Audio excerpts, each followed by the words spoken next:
Osama, why Ahmed? If you allow me, Andrea, this is Ahmad with Infoblox.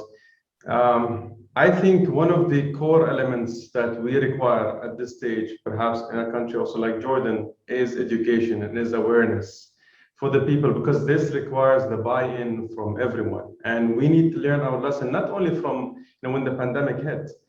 These things happened even before that. Like one example that is relevant to Jordan, when the likes of, as it's called, the application commute or taxis that came in and affected the local yellow taxi, for example, in Jordan, because it wasn't ready to meet the demand of the consumers. To have a taxi order at the finger, at the tips of your finger, for example.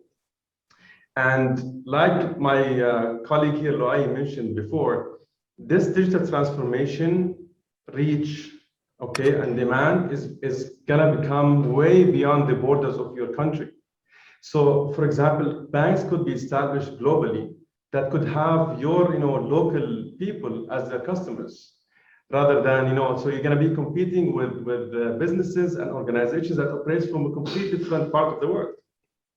So the reach is becoming global, the demand is becoming global. There's no more borders anymore for the competition, and that kind of awareness and education must be spread. And one platform like this and one event is not enough. This is a continuous education and continuous efforts between public sector and the private sector working together to bring that kind of awareness, so we can prepare ourselves for what's coming next. And if you want to address things like we touch a lot on the expertise being export and living in a country and working outside. Technologies like 5G are going to enable many things and many professions to be done remotely. Like a surgeon could literally do a surgery while sitting in his place in a certain country, operating on a patient in another country.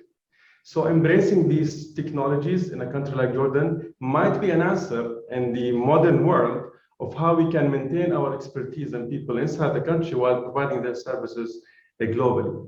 So it's not one thing. There's so many things that could be done, but it's a journey, like everyone agrees on, and this is what I would share. So you pointed to education, but education has a requirement, which is time. So educational cycle is 5 years at minimum to make it happen. So this will require real planning from this point of view.